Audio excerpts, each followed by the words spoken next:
Parece que este año el tiempo va a respetar y miles de cordobeses se van a lanzar a las calles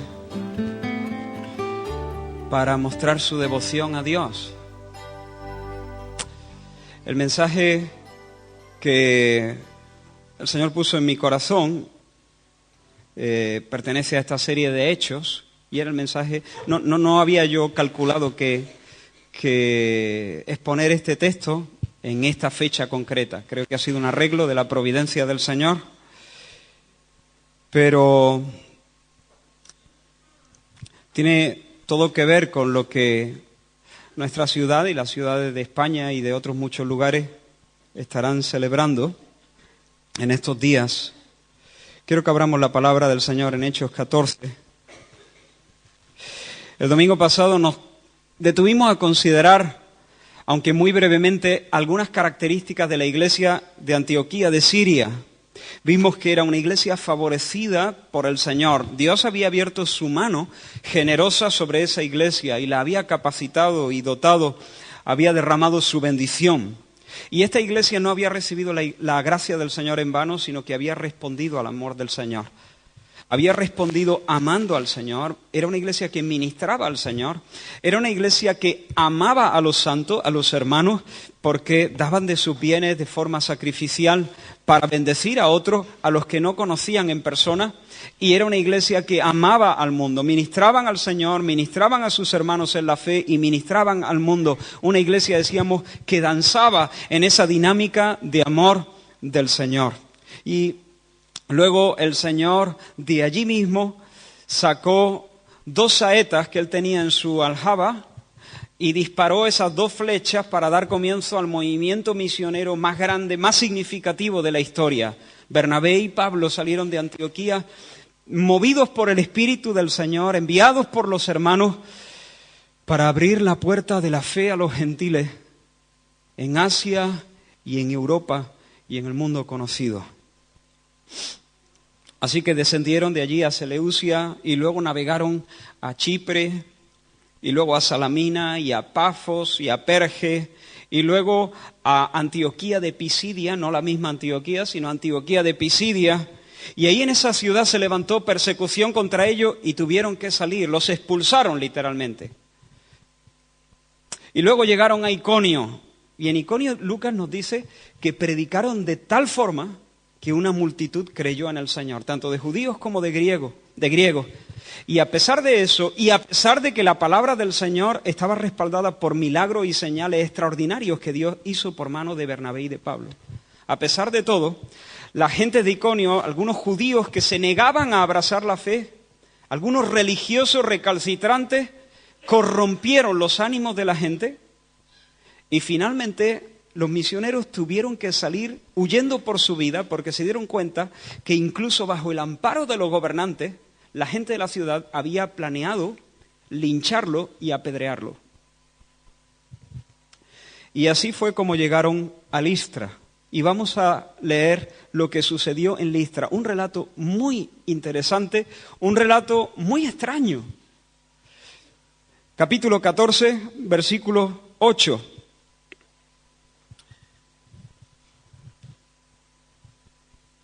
Y cierto hombre de Listra estaba sentado imposibilitado de los pies, cojo de nacimiento, que jamás había andado. ¿Te das cuenta de la redundancia?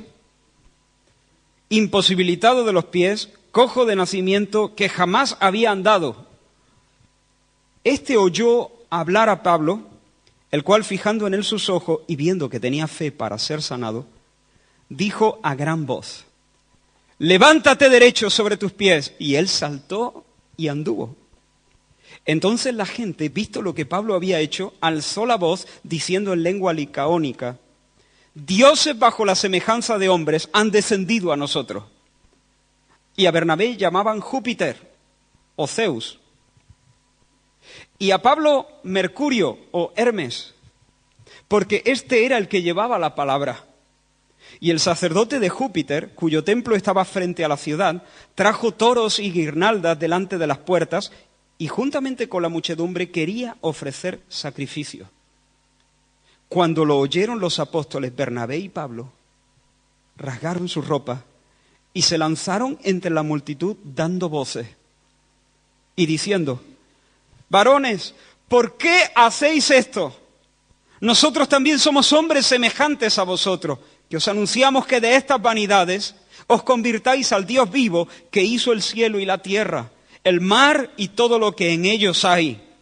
En las edades pasadas, Él ha dejado a todas las gentes andar en sus propios caminos, si bien no se dejó a sí mismo sin testimonio, haciendo bien, dándonos lluvias del cielo y tiempos fructíferos, llenando de sustento y de alegría nuestros corazones.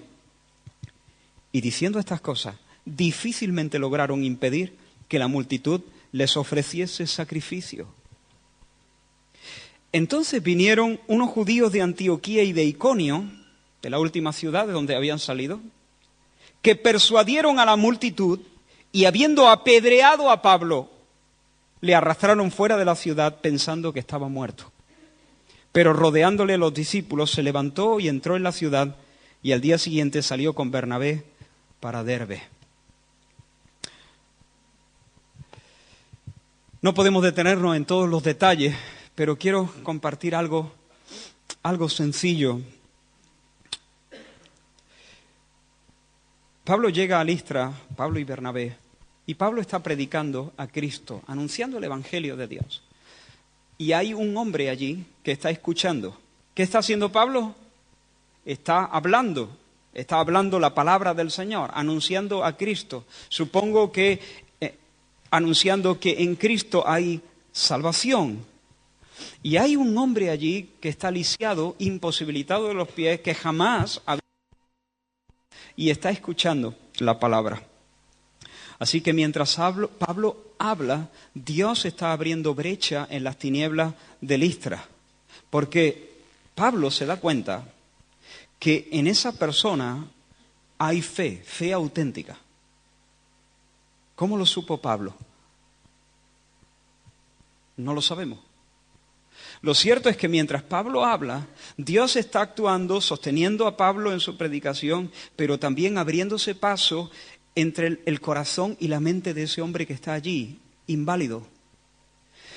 Y está atrayendo su corazón a no a un conocimiento o un asentimiento intelectual a que Dios podría sanarme si quisiera. Ni siquiera a un deseo de ser sanado, sino más que un asentimiento intelectual, más que un deseo, lo que Pablo ve que hay en ese hombre, ¿qué es? Fe. Ese hombre, mientras escucha la palabra, mientras escucha a Jesús anunciado por boca de Pablo, llega a la convicción, movido por el Espíritu Santo. Esa fe es un regalo de Dios. Esa fe no es una conquista humana. Esa fe es que Dios de repente quita parte del velo y hace que nazca una convicción en las entrañas. Llega la convicción de que en ese Jesús que anuncia a Pablo hay salud para él. Hay salvación para él. Así que Dios está obrando en ese lisiado y está obrando en Pablo dándole discernimiento. Y entonces Pablo le da voces a él, a gran voz le dice: levántate y ponte sobre tus pies. ¿Te imaginas la escena? En eso el hombre se levanta y camina. Hay gracia de Dios sobre Listra. Dios obrando, naciendo la fe en un hombre a oscuras.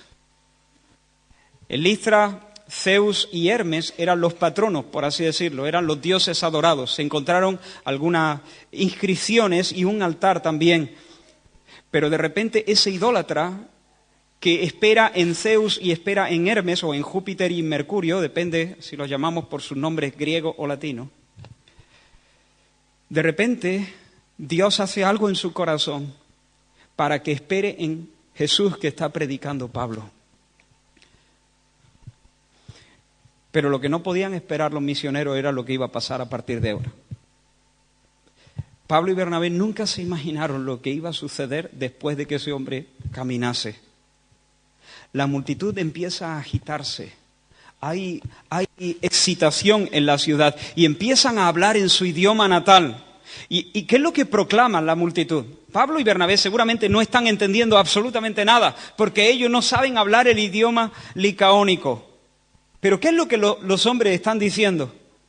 Dioses vestidos de hombres, bajo el disfraz de hombres, bajo la apariencia humana, han venido y nos están visitando. A Bernabé llamaban Zeus y a Pablo llamaban Hermes. Y uno dice, bueno, ¿y por qué a Bernabé le dan como el dios principal, que era Zeus, era el padre de los dioses, Hermes era su hijo? Porque generalmente su mentalidad es esta. Como Pablo era el que hablaba, como Pablo era el que había hecho esa obra milagrosa, pues ellos entendían que Bernabé era el principal. Porque los dioses llevan chofer, ¿entiendes? El que hace la tarea es el otro. El que se ensucia las manos haciendo obra es el dios menor. Entonces Bernabé, que estaba allí más quieto, más tranquilo, o tal vez también fue un poco por la edad, pero más bien esta mentalidad, ¿no? Pablo era el que llevaba la palabra y Bernabé era el que estaba por encima de Pablo. Esa mentalidad estaba detrás de todo eso. Así que a Bernabé llaman Zeus y a Pablo Hermes, por cierto, entre paréntesis, de ahí viene la palabra hermenéutica que nosotros usamos a veces. Hubo una explosión de fervor religioso en el lugar. Yo me imagino la emoción electrizante en las calles de Listra. ¿Te imaginas a los jóvenes y a los viejos cruzando su mirada? Son sinceros. Ellos piensan, dioses, bajo apariencia humana, han visitado nuestra ciudad. ¿Te imaginas las plegarias? ¿Te imaginas los ojos vidriosos de las mujeres, de la emoción? ¿Te imaginas la carita de asombro de los niños mirando el gesto de reverencia en la cara de sus padres? La ciudad cambia el paso porque dos seres divinos han descendido del Olimpo y están caminando en medio de nuestras calles. De repente viene el sacerdote de Júpiter y viene trayendo toros y guirnaldas y viene presidiendo toda una comitiva y en algún momento Pablo y Bernabé se dan cuenta de lo que estaba pasando. Ellos están escuchando a la gente excitada y yo supongo que algo no les cuadra, pero ellos no entienden lo que pasa hasta que en un momento dado se dan cuenta, para su horror, que lo que esta gente quiere es darles culto a ellos, ofrecerles un sacrificio en su honor.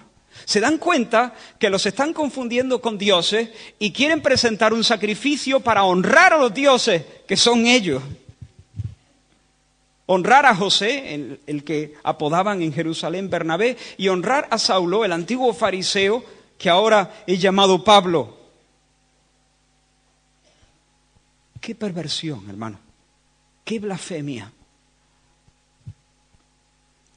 Hay demasiadas cosas torcidas en esta escena. En primer lugar, la adoración de la multitud está dirigida a dioses que no son sino el producto de la imaginación humana. Júpiter y Mercurio, Zeus y Hermes no existen. No son seres divinos, son inventos del corazón, de un corazón ciego y rebelde. Por otra parte, la ciudad se moviliza para dar culto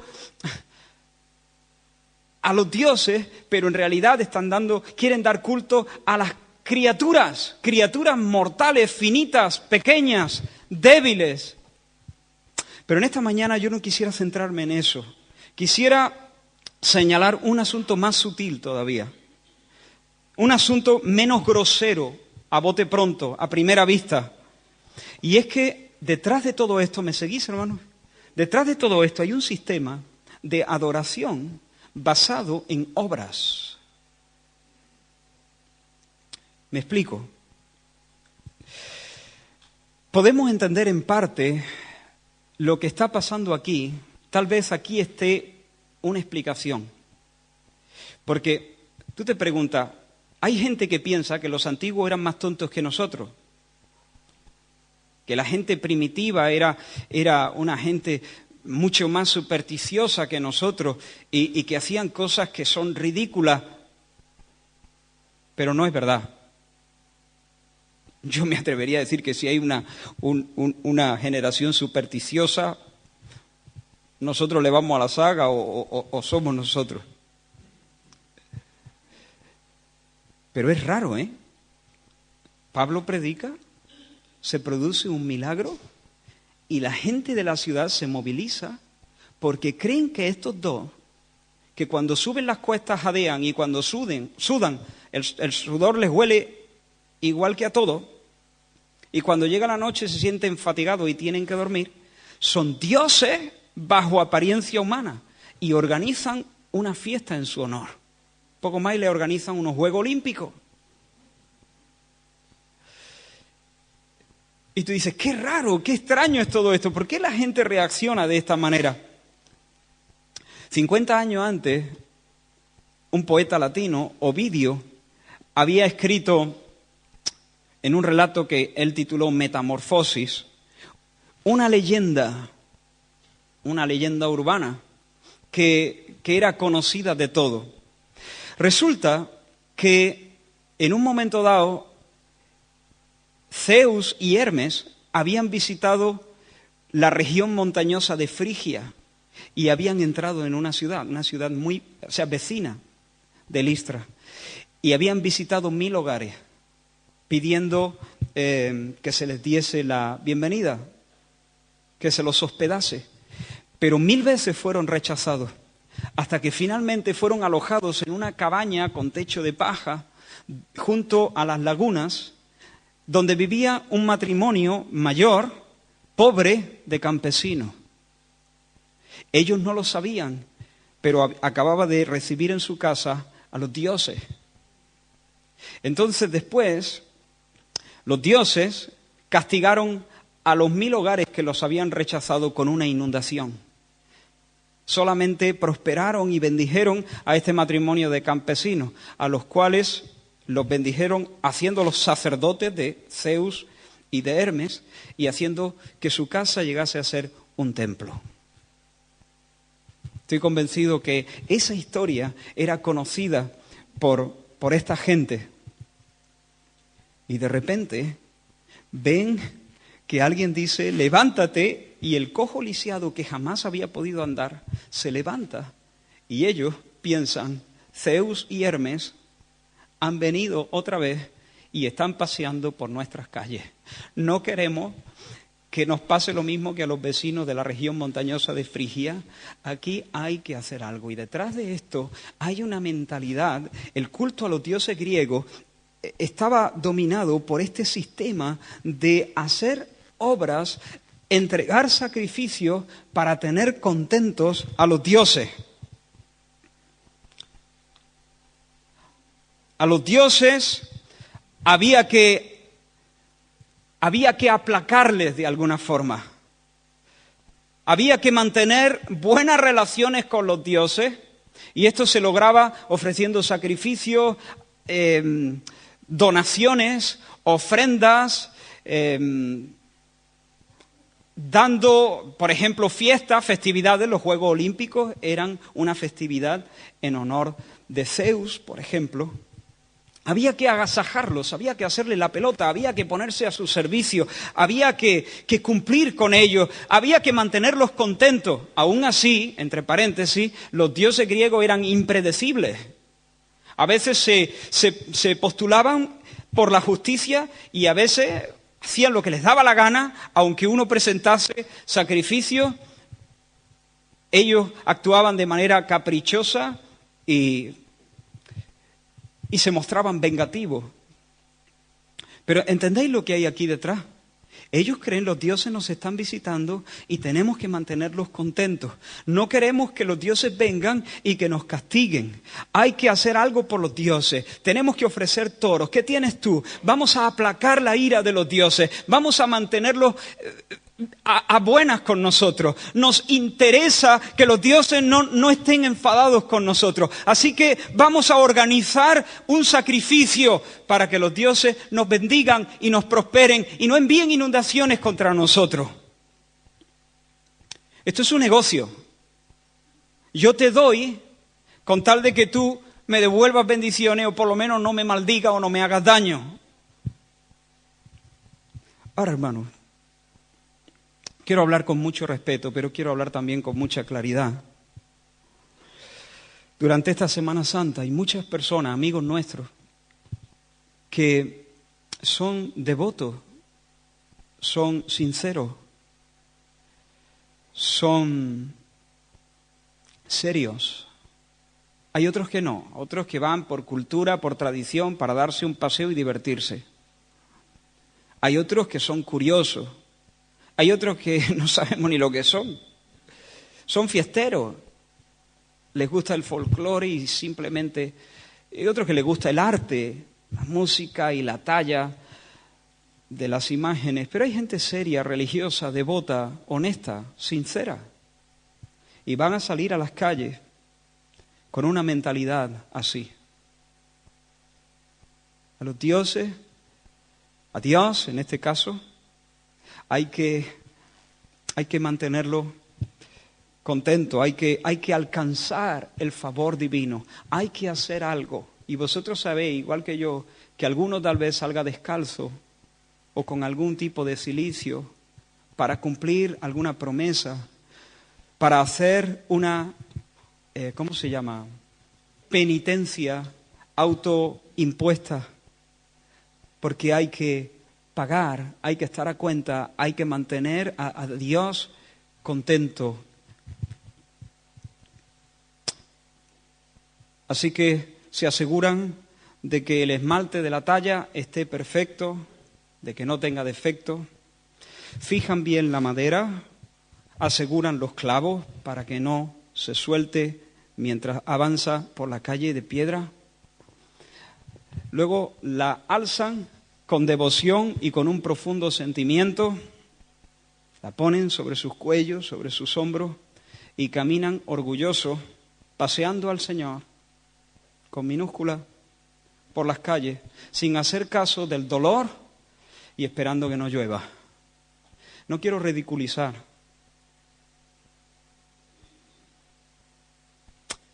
pero quiero que veáis lo que hay detrás de muchas de estas actitudes. Ahora, hermanos, cuidado nosotros. Nosotros no nos ponemos, no vamos descalzos ni alzamos estatuas de miles de kilos sobre nuestra cerviz. Pero a veces caemos bajo la misma mentalidad y podemos estar relacionándonos con un Dios al que hay que aplacar, al que hay que mantener contento, al que hay que rendirle ciertas cosas para que no se mosquee. Se trata de una mentalidad legalista. Nuestra relación con Dios se sostiene sobre un sistema de obras. Si yo hago esto, entonces Dios tiene que... Oraciones, ayunos, ofrendas, compromiso. Son obras que de alguna manera están centradas en mí. No son obras de amor. No son obras que buscan la gloria y la bendición del nombre de Dios, ni el bien de mi prójimo. Lo que están buscando es que yo sume puntos, que yo acumule méritos, que yo gane una posición donde el favor de Dios esté sobre mi vida. ¿Me explico? Cuidado nosotros, no caigamos en eso. Hay una trampa mortal en esa forma de pensar. ¿Y qué hicieron los misioneros cuando vieron todo eso? Se dieron cuenta que les iban a ofrecer un culto a ellos. Inmediatamente, dice la Escritura, rasgaron sus ropas y se lanzaron entre la multitud dando voces. Quiero que te imagines esa escena. Imagínatela con tu mente. Imagínate en tu mente en esta escena. Rasgaron sus ropas y se lanzaron entre la multitud dando voces. ¿La tienes?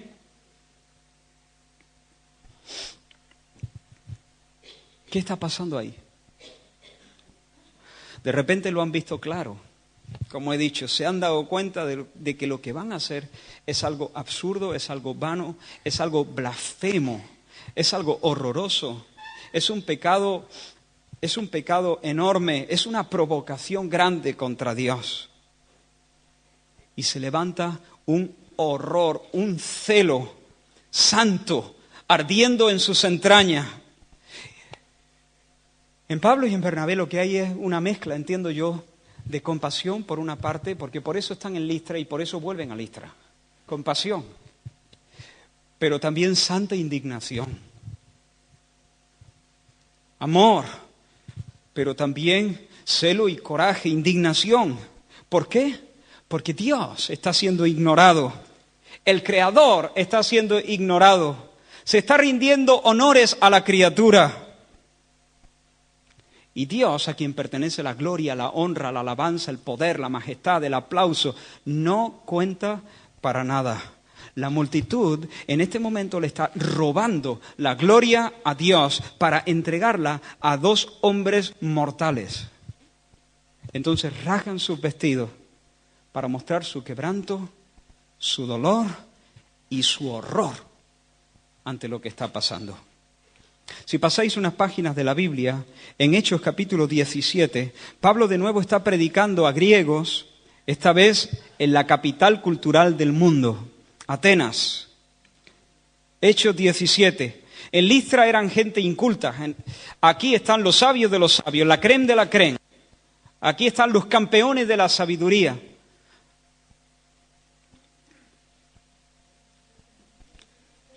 Hechos 17. Y mira lo que dice el versículo 16. Mientras Pablo los esperaba en Atenas, estaba esperando a sus compañeros, Silas, Timoteo, pues mientras los esperaba, su espíritu, ¿qué dice? Se enardecía viendo la ciudad entregada a la idolatría. Así que Pablo estaba esperando a sus compañeros y estaba en Atenas. ¿Cómo hubieras tú estado en Atenas? Atenas hoy en día es una ciudad que conserva, en un sentido tiene gloria esa ciudad. El Partenón es imponente. ¿Tú te la imaginas en ese momento? Ahora para muchos lo que hay son piedras, ruinas, ¿no? Pero en ese momento quizá alguno hubiese estado en Atenas boquiabierto mirando la gloria de la ciudad o escuchando a los oradores, a los sofistas, a los epicúreos, a los estoicos, hablando y discutiendo de su filosofía. Eran máquinas, eran oradores increíbles. Hablaban y argumentaban de tal manera que uno sentía que era llevado en volanda. La elocuencia, la persuasión y toda la historia y la gloria. Aunque políticamente Atenas ya había perdido el primer lugar culturalmente. Culturalmente no, dominaba el mundo. ¿Cómo hubiese estado tú en Atenas? Alucinando con los monumentos, alucinando con los oradores, alucinando con la cultura. ¿Hubieses querido ir a todos los cines? ¿Hubieses querido ir a todos los monumentos? Ya sé que en Atenas no había cine. Al teatro. Pero Pablo estaba en Atenas y la palabra es paroxino en el griego. De ahí viene nuestra palabra paroxismo. Paroxismo originalmente era una palabra que se relacionaba con la salud y se usaba para referirse a los ataques epilépticos. Un paroxismo para nosotros es cuando los afectos, cuando se excitan sobremanera. Te sales de ti. Pablo estaba en Atenas y él estaba experimentando paroxismo. Se enardecía viendo a la ciudad entregándose a la idolatría. Lo curioso de esta palabra es que Cuando tradujeron en la versión de los 70, la Septuaginta, el Antiguo Testamento a griego, Antiguo Testamento escrito en hebreo, en arameo, algunas partes, cuando lo tradujeron al griego, cuando el hebreo se refería a la reacción de Dios contra los ídolos y la idolatría, ese celo de Dios, esa reacción en la que su indignación, su furor, su ira se levantaba, en la versión de la Septuaginta, que por ejemplo, Jesús cita mucho el Antiguo Testamento, en la versión de la Septuaginta, era la que se usaba en aquel entonces, en los tiempos de Jesús. La Septuaginta usa la palabra paroxismos, paroxino. Eso nos da una clave para entender lo que Pablo está experimentando. Lo que Pablo está experimentando es lo mismo que Dios, en otra medida, claro, experimenta cuando observa el culto que se le ofrece a los ídolos. Él ha dicho, yo soy el Señor. A otro no daré mi gloria, ni cederé mi alabanza, la que me pertenece a mí, a esculturas. Yo soy Dios, a otro no daré mi gloria, ni mi alabanza a esculturas o a imágenes. Y cuando lo que le pertenece a Dios se le da a otra cosa que no es Dios, el celo de Dios se levanta, la indignación de Dios se levanta, el furor de Dios sube. Dios se enardece. Eso fue lo que Pablo estaba experimentando en Atenas. Una ciudad monumental, pero una ciudad en tinieblas. Y lo que Pablo experimenta es comunión con el Dios vivo. Lo que Dios está sintiendo en su corazón, Pablo lo está sintiendo en el suyo y se enardece. Hermanos, la Biblia dice que Dios es celoso, celoso. A nosotros esta palabra nos suena mal, pero he recogido una cita de John Stott que creo que nos va a ayudar para entender algo. Él dice, y aquí comienza la cita, ahora bien, los celos son expresiones de resentimiento entre rivales. Los celos son expresiones de resentimiento entre rivales. Y el que sean buenos o malos depende de si el rival tiene algún derecho de estar allí. Estar celosos de alguien que amenaza con superarnos en belleza, inteligencia o habilidades deportivas es pecaminoso. Porque no podemos pretender el monopolio del talento en esas áreas. Estar celoso de que alguien sepa hacer las cosas mejor que tú es pecaminoso. Estar celoso de que alguien te aventaje en dones es pecaminoso. Estar celoso de que alguien gane más que tú, dinero, es pecaminoso. Pero sigue la cita. Si por otra parte un tercero interfiere en nuestro matrimonio, los celos de la persona que está siendo desplazada son justos.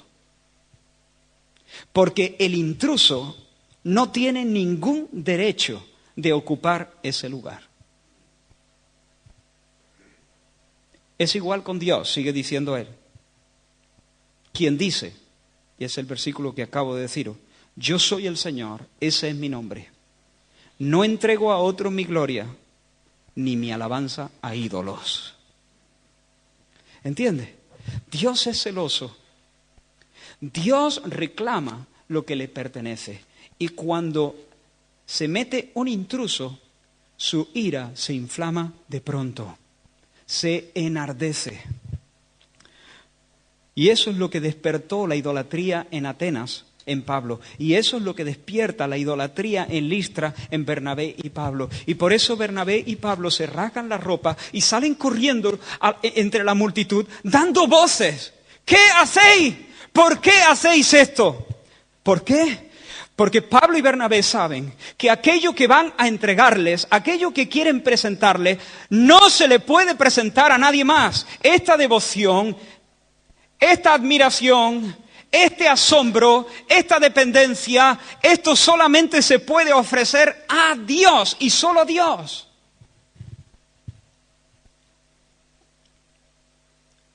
Toda una ciudad se estaba preparando para dar a criaturas lo que solo se le puede dar al Creador. ¿Me explico? Y hermanos, quiero hacer un llamado a mí y a vosotros. En medio de nuestro contexto, yo espero que el Señor nos permita, no algo que nosotros fabriquemos aquí dentro, no que nos vayamos a ir por ahí a hacer el gamberro y poner pintadas, no. No adorará imágenes en los pasos de Semana Santa, no.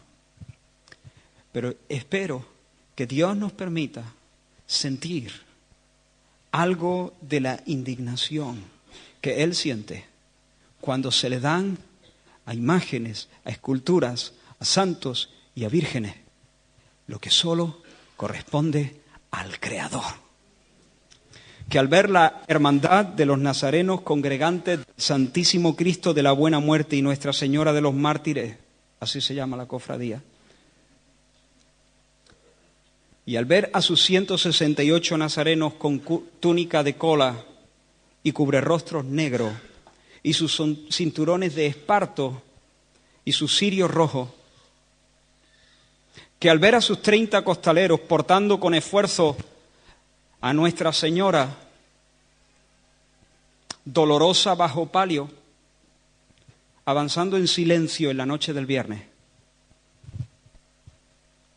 no los menospreciemos en nuestro corazón, pero sintamos el dolor y el horror y la santa indignación y podamos decir con Elías: he sentido un vivo celo por Jehová de los ejércitos. He sentido un vivo celo por el nombre del Señor. Esto, devoción, obediencia, rendición, son cosas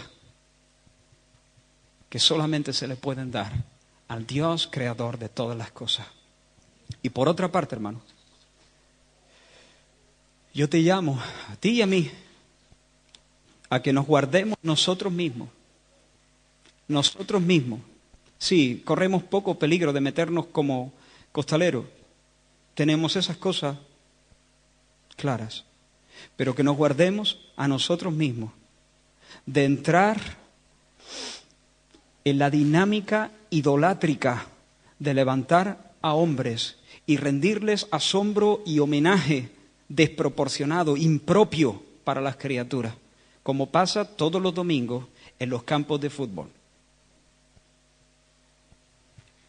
Como pasa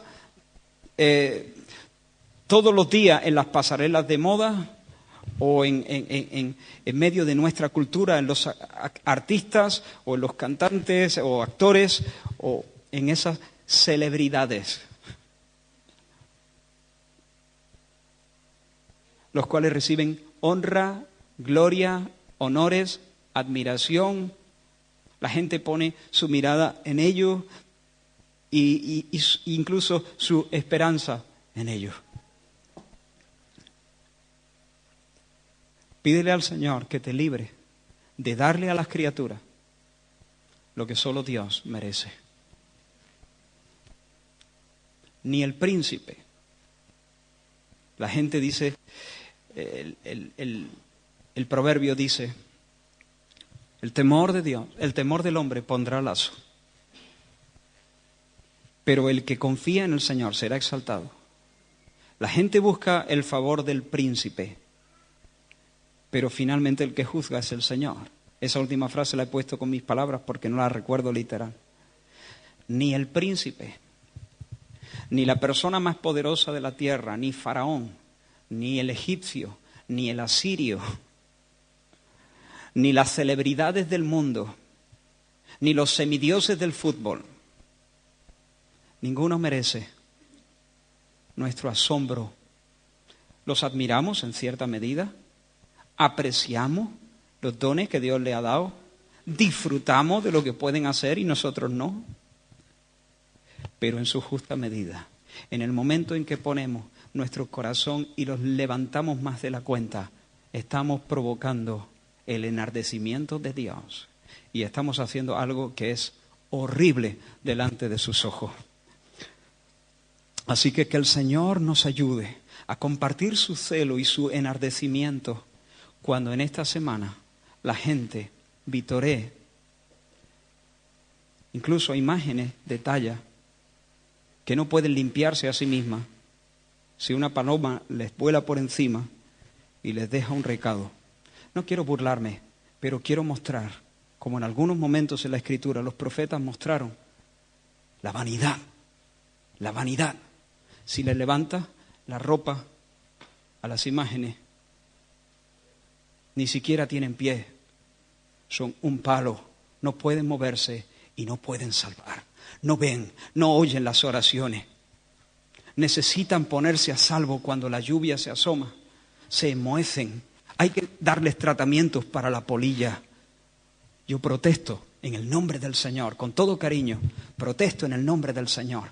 Eso es un culto vacío, vano, horrible delante de los ojos del Señor.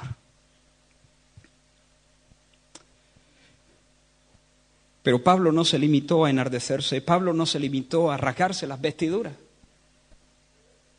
en señal de duelo. Él abrió la boca y habló también. No solo se dolió y manifestó repulsa hacia lo que estaba pasando, él presentó la verdad en medio de las tinieblas de Listra. Ahora, este discurso primero es muy interesante porque hasta aquí Pablo siempre ha hablado con gente monoteísta. Hasta aquí Pablo siempre ha predicado y ha podido tomar el Antiguo Testamento y presentarlo y decir, y ahora Cristo. Pero esta gente no sabe nada del Antiguo Testamento. No son monoteístas.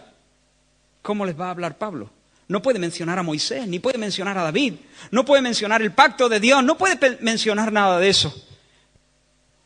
Y por cierto, entre paréntesis digo, no se puede predicar siempre de la misma manera. Hay diferentes personas, diferentes mentalidades. Y Pablo sabe que a ellos no les puede predicar como predicó en otros lugares, en la sinagoga. Esto no es una sinagoga. Ahora, él les habla del Dios creador. Y él pone una bomba en la manera de pensar que ellos tienen acerca de las divinidades. ¿Qué les dice? Mira, volvemos al capítulo 14. Y mira los versículos del 15 en adelante. Diciendo,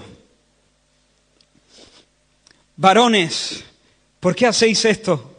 Nosotros también somos hombres semejantes a vosotros, que os anunciamos que de estas vanidades os convirtáis al Dios vivo, que hizo el cielo y la tierra, el mar y todo lo que en ellos hay. Ahí lo tienes.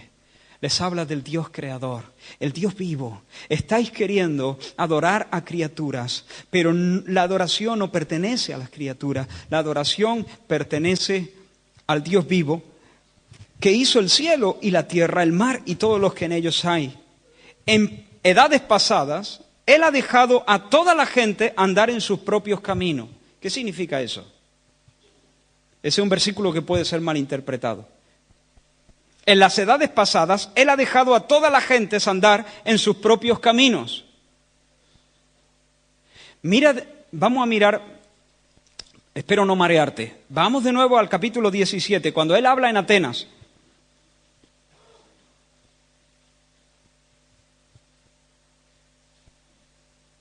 Hay un versículo muy parecido. Pablo en el versículo 30, 17:30 dice, pero Dios, cuando le habla a los filósofos atenienses, les dice, habiendo pasado por alto, versículo 30, pero Dios, habiendo pasado por alto los tiempos de esta ignorancia, ahora manda a todos los hombres que se arrepientan. A ver un momento. No, espera.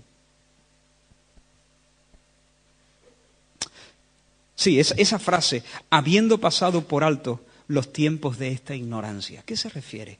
¿Qué quiere decir Pablo que Dios ha dejado que la gente camine en sus propios en sus propios caminos en tiempos pasados. Esto no quiere decir que Dios ha dicho, bueno, venga, borrón y cuenta nueva. Empezamos desde ahora. No voy a tener en cuenta lo que ha pasado hasta aquí. No quiere decir eso.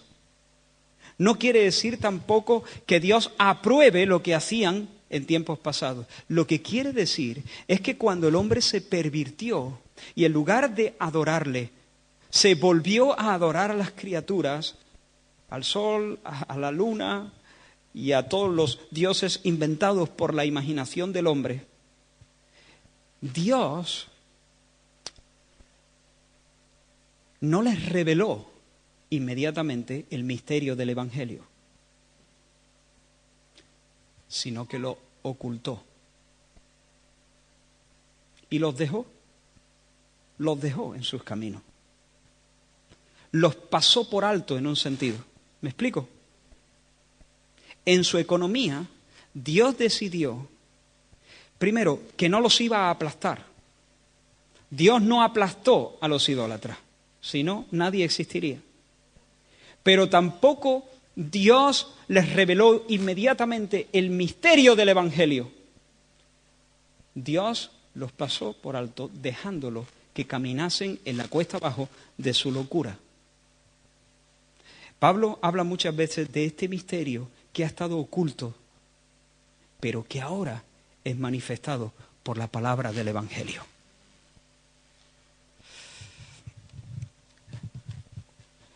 Y entonces Pablo les dice, les habla de que aun cuando Dios no estaba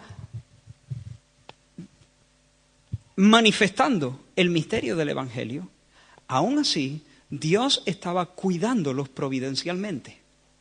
Dios, en su paciencia, a pesar de que ellos eran rebeldes, impenitentes, habían dado la espalda a Dios, nadie que busque a Dios, y todos dándole lo que le pertenece a Dios a las criaturas, a pesar de eso, Dios les seguía mandando lluvia de los cielos, haciendo salir el sol sobre sus cabezas, dándoles cosechas a su tiempo y llenando de alegría sus corazones. Ese es nuestro Dios. En su paciencia. Sí, Él había determinado un día para que el misterio que había estado oculto fuese manifestado a los gentiles.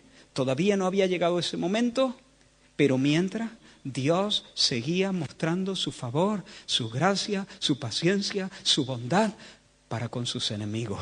Dios ponía la mesa todos los días para saciar a los que le escupían en el rostro, por así decirlo.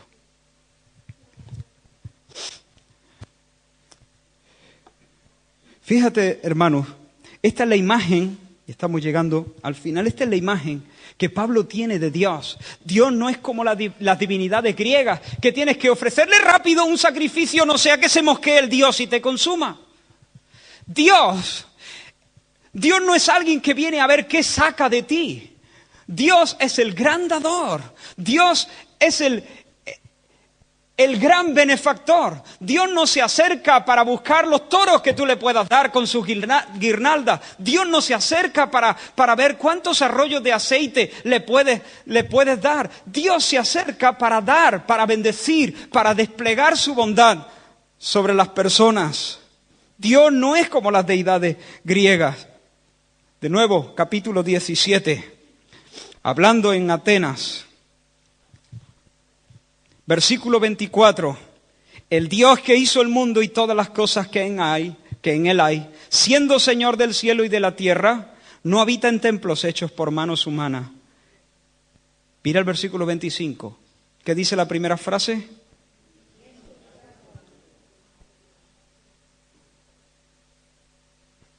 Ni es servido por manos de hombre. No te confundas.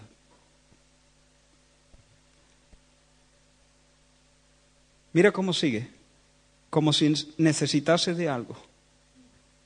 Pues Él es quien da a todos, vida y aliento y todas las cosas. ¿Tú piensas que A la deidad hay que aplacarla y darle un sacrificio, hacer un negocio, hacer algo que no se enfade conmigo y ganar algo de mérito para que yo esté a buenas con él y no me mande una inundación, sino que me convierta en un sacerdote. Te equivocas. Dios no es servido por manos humanas. Dios no necesita nada de eso. Dios no necesita tu oración, Dios no necesita tu penitencia, Dios no necesita que lo tome a cuestas. Dios no necesita que lo pases por las calles. Es Él el que te coge a ti, Él te coge a ti, Él te sujeta a ti, Él te sostiene a ti, Él te pone sobre sus hombros a ti. Dios no viene para que tú lo lleves sobre tus hombros. Dios no viene para que tú le hagas el trabajo. Hermano, Dios no es servido por manos humanas, como si Dios estuviese necesitando de algo. Es Dios el dador, es Dios el que sirve, es Dios el que pone la mesa todos los días en el universo. Dios le da de comer a los pollos del avestruz, dice la Escritura, y caza la presa para el león. Dios es el que manda la lluvia a su tiempo, nos regala cosecha y llena nuestro corazón de cosas buenas y de alegría. Dios es el gran benefactor. Y los griegos estaban muy confundidos y muchas personas hoy están muy confundidas. Y Dios nos llama, hermanos, a proclamar al Señor. Jesús habló a su generación y dijo, el Hijo del Hombre no ha venido para ser servido. Pero no es el Señor, sí es el Señor. Pero Él ha venido para servir. Para servir y poner su vida en rescate por muchos. Hay muchas personas que en esta semana estarán queriendo darle algo a Dios. A nosotros nos pone en sus hombros y nos lleva en alas de águila. Él, no nosotros a Él. Y digamos, verdaderamente está hecho. Cantaré y alabaré el nombre del Señor y me regocijaré en el Dios de mi salvación. Solo a partir de ahí, cuando han cesado las obras muertas, empiezan las buenas obras que Dios ha preparado. Las obras muertas estaban centradas en mí. En mí. Ganar puntos. Las buenas obras nunca están centradas en mí. Se centran en Dios. Son el resultado de mi amor por Dios, buscando su gloria, y mi amor por mi hermano, buscando su bien. En las buenas obras yo no soy el centro. Cuando en mis obras yo soy el centro, predico para ganar una posición, para sentirme mejor, me comprometo y oro para estar más en paz con el Señor. Todo eso se llaman obra muerta. Son un cero a la izquierda, no pesan en la balanza, no cuentan. De hecho, ofenden al Señor. El orgullo religioso tiene que ser herido. Pero si es verdad que el religioso es ofendido con este mensaje del Evangelio, el pobre, el que no puede, el impotente, el lisiado en su alma, el que sabe que no puede, recibe este anuncio como un anuncio feliz, como buena noticia, como evangelio. Y yo espero que cada persona que está aquí entienda esto para el bien de tu alma. Dios es el Dios benefactor. Él da a todo vida, aliento y todas las cosas. Dios le dice al pueblo de Israel, mira, yo no tomaré de tu casa becerro, ni machos cabríos de tus apriscos, porque mía es toda bestia del bosque, y los millares de animales en los collados. Conozco a todas las aves en los montes. Me voy a golpear el pecho, voy a ir todos los días a la iglesia bautista, todos los días me tendrás ahí. Deja eso, es el Señor el que se acerca a ti, te bendice, te perdona, te da gracia, abre su mano generosa sobre ti, te levanta hombros, te pone sobre sus hombros y te conduce por un camino de paz y de santidad. Es el Señor. Y cuando tú experimentas eso, y solo cuando tú experimentas eso, puedes andar en amor, amando a Dios y amando al prójimo, haciendo obras que glorifican su nombre. Y cuando otros vean las obras que tú haces, no te darán un aplauso, porque esas obras darán testimonio de que tu Padre es grande y glorificarán a tu Padre. Cuando vean vuestras buenas obras, glorificarán a vuestro Padre que está en los cielos, dijo Jesús. Hermanos, Pablo y Bernabé terminaron con un llamado al arrepentimiento. Pablo en Atenas y Pablo y Bernabé en Listra dijeron, nosotros somos mortales y os estamos diciendo que de estas vanidades os volváis, os convirtáis al Dios vivo. Y nosotros también nos toca hacer un llamado al arrepentimiento, conforme Dios nos dé oportunidad. Ora por eso, busca la oportunidad. No seas imprudente, no seas agresivo, no seas... ¿me entiendes, no? No provoque, no busques bronca. Sé respetuoso, sé amable, sé tierno, pero convoca al arrepentimiento. Porque si bien es cierto que en otro tiempo Dios decidió no revelar el misterio, Pablo y Bernabé eran conscientes de que eso era otro tiempo. Ahora, el tiempo de la ignorancia, dijo Pablo. Dios ha pasado por alto el tiempo de esta ignorancia, pero ahora manda a todos los hombres que se arrepientan. Ahora, hoy es día de salvación. Hoy es tiempo donde el misterio ya está expuesto a la vista de todas las naciones. Hoy es día de salvación. Así que con esa convicción, habla a tus hijos, a tu madre, a tu vecino, a tu cuñado y convócalo en el nombre del Rey Jesús a deponer sus armas, a dejar de trabajar para ganar una posición de favor con Dios, a quedarse quieto, a estar quieto y contemplar y recibir la salvación del Señor. A arrepentirse de ese orgullo que ha pensado que si yo hago y me muevo y ofrezco un toro o una plegaria, entonces Dios va a estar satisfecho conmigo y va a estar contento y me va a decir, fenomenal. Arrepiéntete de esa mentalidad y acércate como un pobre. Bienaventurados los pobres, porque de ellos es el reino de los cielos. Los de Listra se mosquearon, sobre todo cuando vinieron judíos de Iconio y de Antioquía, de Pisidia. ¿Cómo es posible que quieran ofrecerte un sacrificio pensando que eres un Dios y después de un rato te apedreen? ¿Qué ha pasado ahí? No lo sé. Podría aventurarme a decir algunas cosas, pero lo vamos a dejar aquí. Pero te das cuenta cómo el corazón humano es tan voluble y es tan egocéntrico que cuando yo ya entiendo que yo no puedo sacar provecho de aquí, entonces no me importa desecharlo, sacarlo fuera de mi ciudad y apedrearlo. Pero el cojo, ¿te acuerdas del cojo? Él estaba escuchando. Y Dios puso fe en su corazón. Y yo espero que esa sea la experiencia de cada persona en este lugar. Termino. Dios no es como los dioses griegos. En estos días vamos a ver personas que van descalzas, habiéndose impuesto penitencia, con el fin de alcanzar el favor del cielo. Pero eso es una adoración pervertida. Espero que tú y yo podamos tener paroxismo, identificarnos con el sentir del corazón de Dios. Pero además de rasgar nuestras vestiduras por dolor sincero, no afectado, no simulado. De dolor sincero solo lo puede poner el Espíritu Santo cuando nos da luz y entendimiento de su corazón. Además de eso, poder hablar, abrir la boca y decir cómo es Dios de verdad. Cómo es Dios y lo que Dios ha hecho. Cómo es Dios y lo que Dios ha hecho para nosotros. Y podamos convocarlos al arrepentimiento con amabilidad, instarlos de parte del Rey Jesús a soltar sus armas y sus trucos y su trabajo y a rendirse y a ponerse sumisos y recibir el Evangelio del Señor Jesucristo. Estate preparado por si te apedrean.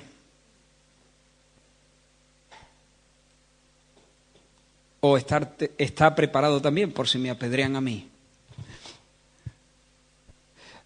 Si a alguien apedrean, los demás que lo rodeen, como hicieron con Pablo, ¿no? Y que la obra siga, como sucedió aquí. Mientras cantamos un canto para terminar este tiempo, Te invito a que si tú has estado pensando en Dios como los griegos pensaban en sus deidades, y has estado diciendo haré esto y haré aquello para satisfacer a Dios, para tenerlo contento, para que no se enfade. Si tú has querido cubrir tu desnudez de esa manera con obra, mientras estamos cantando, ten ahí un momento, tú a solas, nadie tiene por qué escucharte pero tú ahí a solas, un momento íntimo con el Señor y decir, Señor, tú no necesitas nada de esto. Soy yo el que necesito. Soy yo el que necesito.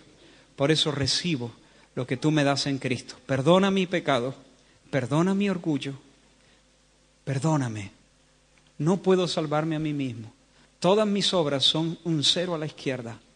Pero hoy confío en la obra de Jesús, que ha puesto su vida para el perdón de mis pecados. Y recibo tu bondad sobre mí. Te creo, Señor, y te entrego mi vida.